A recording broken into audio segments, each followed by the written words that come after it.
Hola, ¿qué tal ahí en casa? Bienvenidos a Creando Superhéroes. Yo soy el doctor Jesús Guerrero, soy pediatra y soy neurólogo, egresado del Instituto Nacional de Pediatría. Y es un placer para mí estar aquí platicando con todos ustedes. Vamos a hablar de un tema que a nivel personal me apasiona muchísimo, que es epilepsia. Vamos a platicar un poco de qué es la epilepsia, cómo puedo diferenciarlo de otros padecimientos que son similares y cuáles son algunas características importantes que tengo que conocer. Y bueno, vamos a empezar por definir qué es una crisis epiléptica. Es la aparición transitoria de signos y síntomas que están provocados por una actividad cerebral en la neurona, que es esta célula que es clave en el cerebro y que funciona de una manera excesiva, de una manera síncrona, o sea, se ponen todas de acuerdo para generar desorden a nivel del sistema nervioso.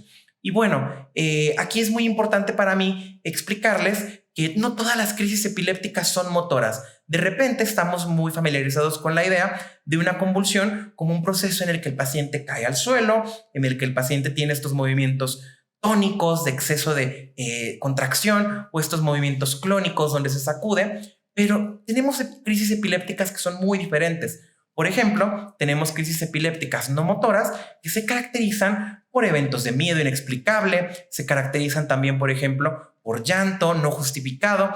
A veces también tenemos las crisis de ausencia que son muy frecuentes en la población pediátrica, donde el paciente tiene esta desconexión temporal con el entorno. Es como si lo dejáramos pausado, le digo yo a mis pacientes, y no recuerda nada de lo sucedido. De repente se pone play y el paciente continúa con lo que estaba haciendo.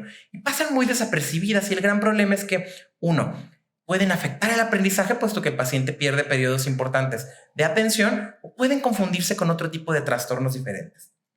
Y bueno, aquí voy a platicar con ustedes sobre dos temas o dos conceptos bien importantes que son las crisis provocadas y las crisis no provocadas. Cuando hablamos de una crisis provocada, nos referimos a aquella que sucede con una relación temporal durante una lesión cerebral. Por ejemplo, si cualquiera de los que estamos oyendo esto o yo sufrimos un accidente vial, nos golpea un camión, por decir algo, y tenemos un impacto en la cabeza, podemos tener una convulsión. Pero no es que esto me haya hecho vivir con epilepsia, me genera mi epilepsia, sino que es la reacción del cerebro ante un trauma, ante una agresión. Esto puede pasar también en otro tipo de procesos, como por ejemplo puede ser una infección, como por ejemplo puede ser una intoxicación, como también puede ser un cuadro metabólico. Si me baja demasiado el azúcar, por supuesto que mi cerebro puede convulsionar en respuesta a. Entonces es muy importante que nosotros tengamos esto en cuenta. No todos los pacientes que tienen crisis epilépticas padecen epilepsia. Y bueno, aquí también me voy a tomar un segundo para hablar de las crisis febriles. Las crisis febriles son un proceso que nada tiene que ver con epilepsia. Aquí el paciente tiene una predisposición genética a generar convulsiones en presencia de fiebre. Este va a ser un podcast que voy a compartir con la doctora Araceli y que me emociona mucho hablar porque son fenómenos muy frecuentes en la infancia donde es importantísimo saber qué hacer y qué no hacer. Y bueno, ahora cuando hablamos de epilepsia nos referimos a un fenómeno totalmente no provocado. No hay un factor temporal, no hay una causa que genere la convulsión. Aquí simplemente el cerebro tiene un umbral que está modificado, tiene una barra modificada para generar las convulsiones. Con un estímulo neuronal que es excesivo o que a veces es suficiente, el paciente lo va a manifestar como una crisis epiléptica, que puede ser motora o no motora.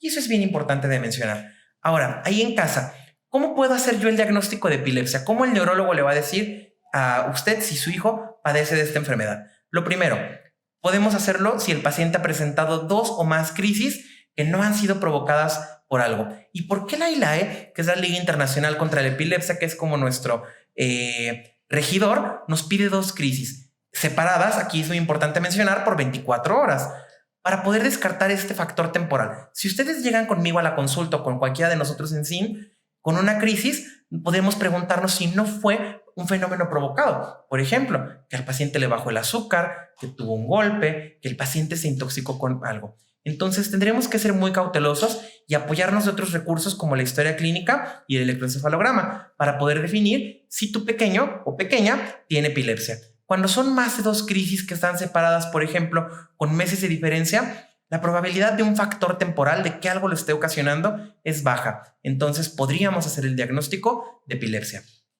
Otra manera de hacer el diagnóstico es con una sola crisis, siempre y cuando no haya sido provocada. pero que tenga una probabilidad de más de 60% de recurrir. Entonces yo me voy a preguntar como papá, quizás, o inclusive los médicos que nos puedan estar viendo, tenemos un tabulador, tenemos por ahí un listado, un Excel, donde me diga cuál es la probabilidad de más de 60% de recurrir. Pues realmente no, queda a decisión del clínico. Sin embargo, hay ciertos factores que vuelven al cerebro con más tendencia, con más predisposición a presentar epilepsia, como por ejemplo puede ser la prematurez, los traumas de cráneo, algunas enfermedades genéticas o metabólicas, como por ejemplo la neurofibromatosis, la esclerosis tuberosa, el síndrome de Down. Entonces, si tengo yo una crisis con alguno de estos antecedentes, es altamente probable que ese paciente viva con epilepsia. Y por último, si yo logro diagnosticar un síndrome epiléptico, también puedo hacer el diagnóstico, como por ejemplo es el caso de un pequeño que presenta sus episodios de ausencia frecuentemente y que particularmente las ausencias pueden ser desencadenadas por la hiperventilación. Si ustedes vienen a consulta con crisis de ausencia, probablemente les pidamos que soplen un reilete para poder desencadenar la crisis. Este es un fenómeno que siempre se evalúa al momento de realizar un electroencefalograma. Y bueno, aquí es importante también mencionar cuándo está resuelta la epilepsia. Si su paciente padece esta enfermedad, ¿cuándo podemos decir que está curado? O simplemente, a lo mejor ahí en casa se van a preguntar, ¿se cura la epilepsia, doctor? La respuesta es sí.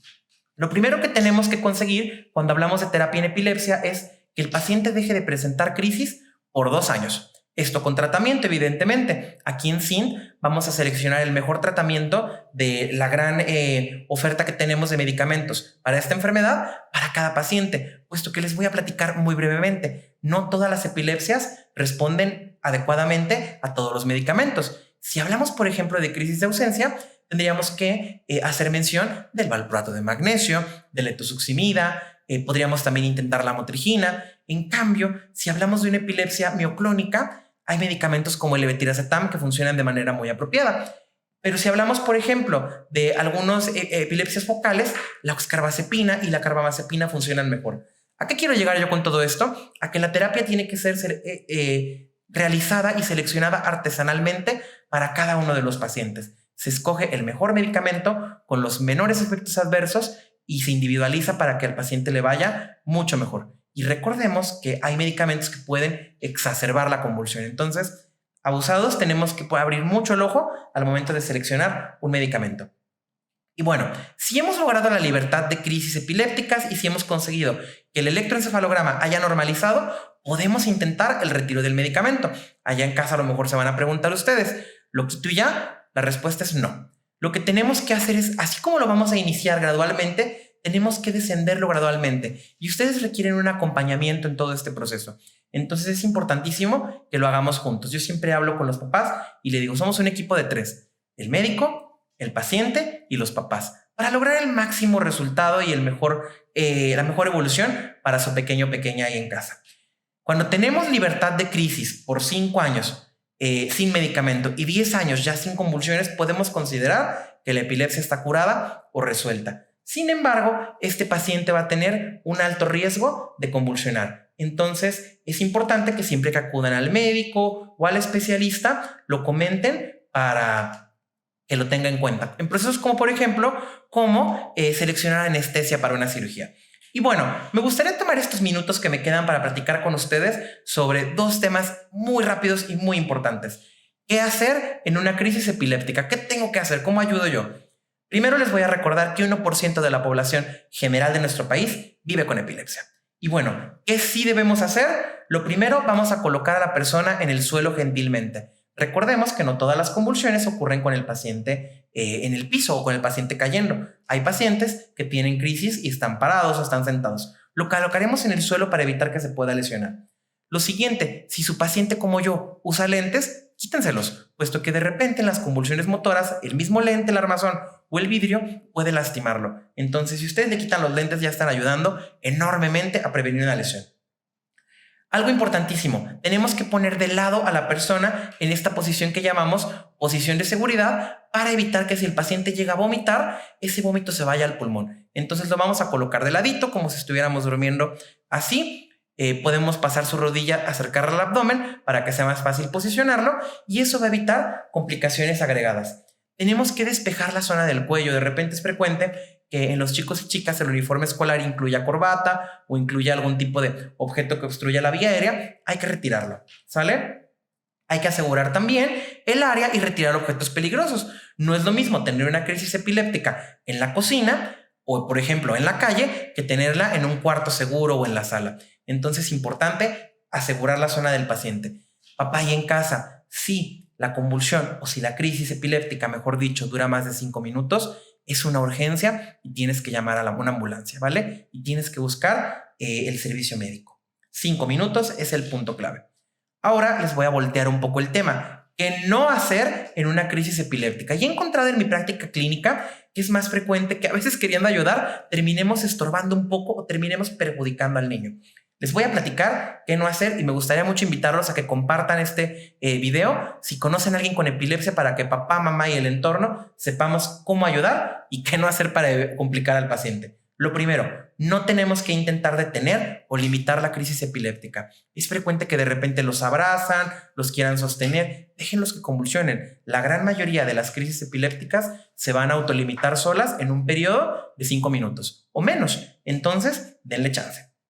Lo siguiente, es muy frecuente que le ofrezcamos alimento o agua al paciente. No le ofrezca nada. Cuando el paciente recobre la conciencia y esté otra vez con el 100% de funcionalidad, si tiene sed o hambre, puede comer y tomar agua. Pero inmediatamente después de la crisis no me le ofrezca nada, porque a veces estamos todavía en un periodo que se llama posictal, que es como que el cerebro se está reiniciando y esa agüita se nos puede ir al pulmón. Entonces, aguas.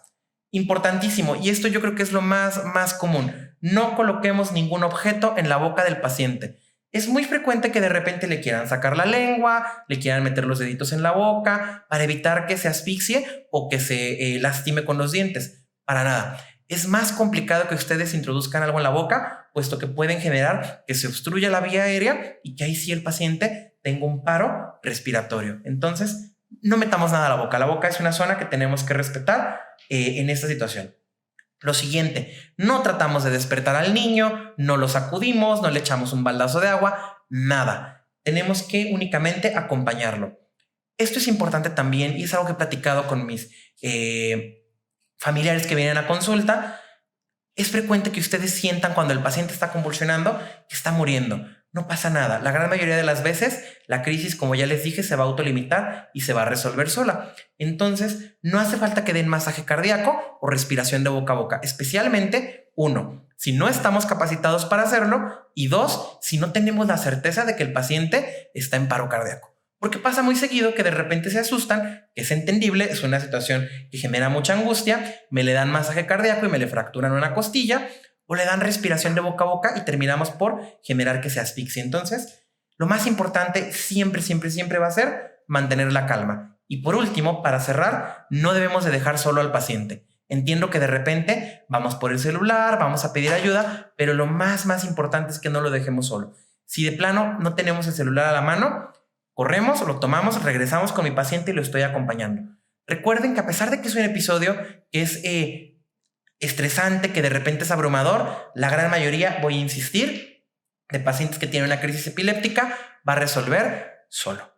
Y bueno, esto fue un poco de lo que yo quiero platicar con ustedes de epilepsia. Seguramente vamos a tener más oportunidad de podcast, más oportunidad de en vivo. Los invito a ustedes ahí en casa a que nos manden sus preguntas, nos manden sus dudas, y si también tienen un paciente, una persona que vive con epilepsia, pueden platicarnos su historia, quizás podamos asesorar un poco. Soy el doctor Jesús Guerrero, los invito a que nos sigan en redes. Tenemos Sin Te Dice Cómo en Facebook e Instagram, y tenemos Creando Superhéroes en Spotify y YouTube. Fue un placer estar con ustedes.